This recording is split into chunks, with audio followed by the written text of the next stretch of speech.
So good morning students. As in last class we were discussing about the Carnot cycle.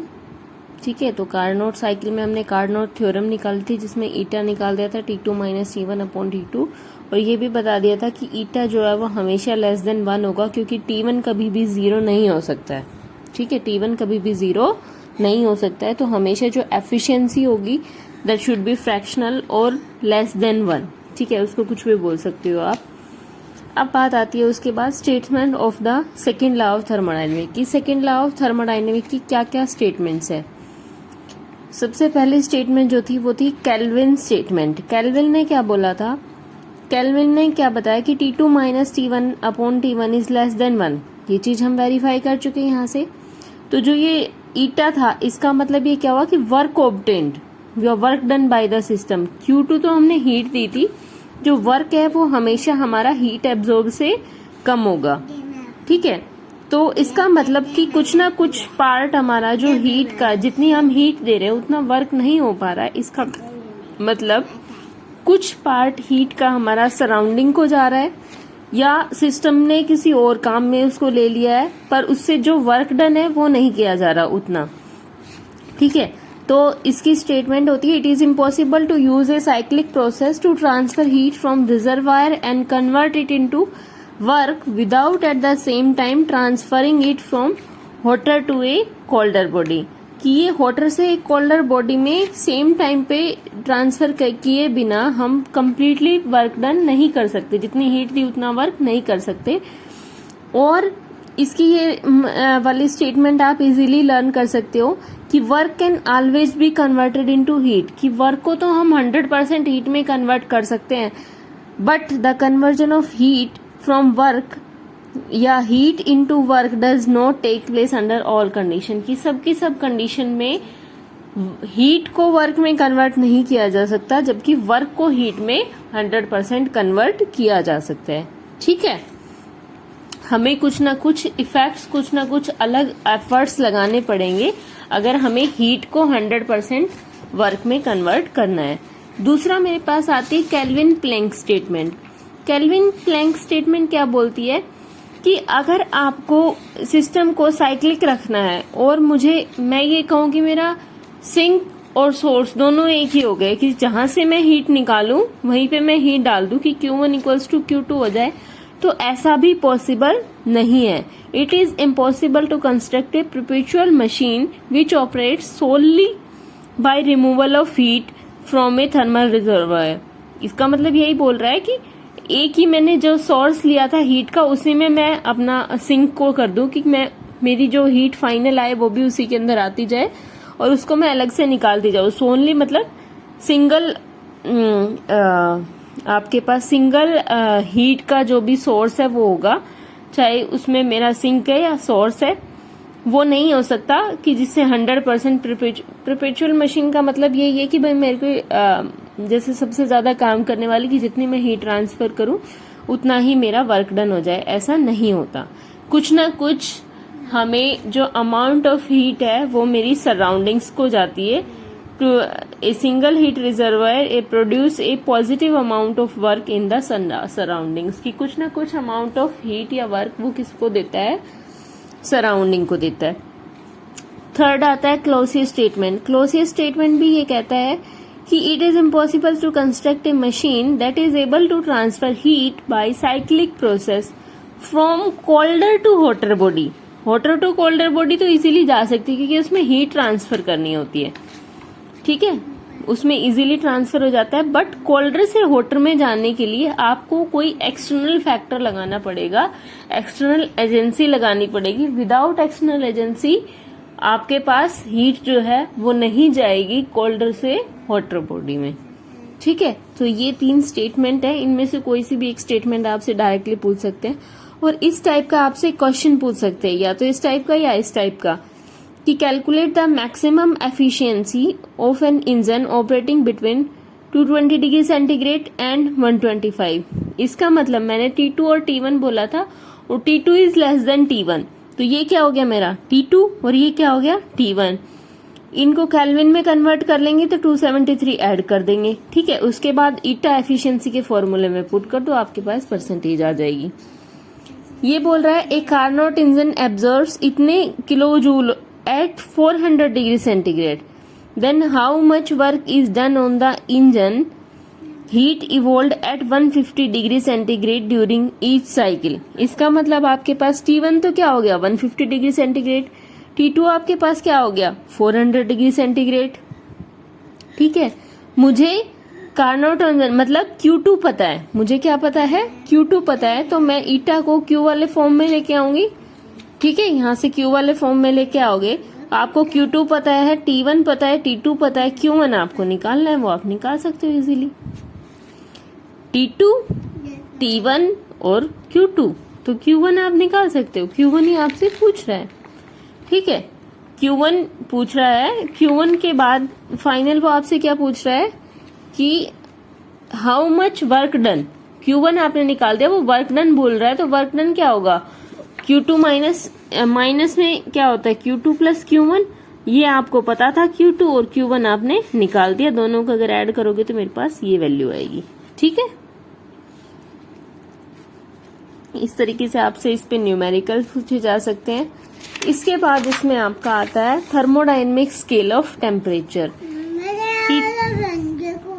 Thermodynamic scale of temperature क्या होता है कि जो आपने lab में टेम्परेचर स्केल देखे हैं उनमें क्या देखा है, इस तरीके का आपके पास थर्मोमीटर होता है जिसकी नोब पे यहाँ मरकरी लगा होता है और इसमें डिफरेंट डिफरेंट स्केल्स बने होते हैं, ठीक है। तो वो 0 डिग्री सेंटीग्रेड से 100 डिग्री सेंटीग्रेड तक के भी आते हैं।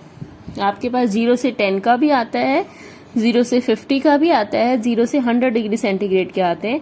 ये जो स्केल होते हैं आपके थर्मोमीटर स्केल, इनको सेल्सियस स्केल बोलते हैं, क्योंकि इनको ऐसे मेजर करा जाता है कि इनके नॉब पे आपके पास क्या लगा होता है, मरकरी लगा होता है, मरकरी का बल्ब होता है, एक ग्लास बल्ब होता है और ये इसके अंदर मरकरी फिल होता है, ठीक है। तो जैसे जैसे आपके पास टेम्परेचर बढ़ता जाएगा, मरकरी अपना लेवल इंक्रीज करता जाता है, वही टेम्परेचर आपको शो कर देता है।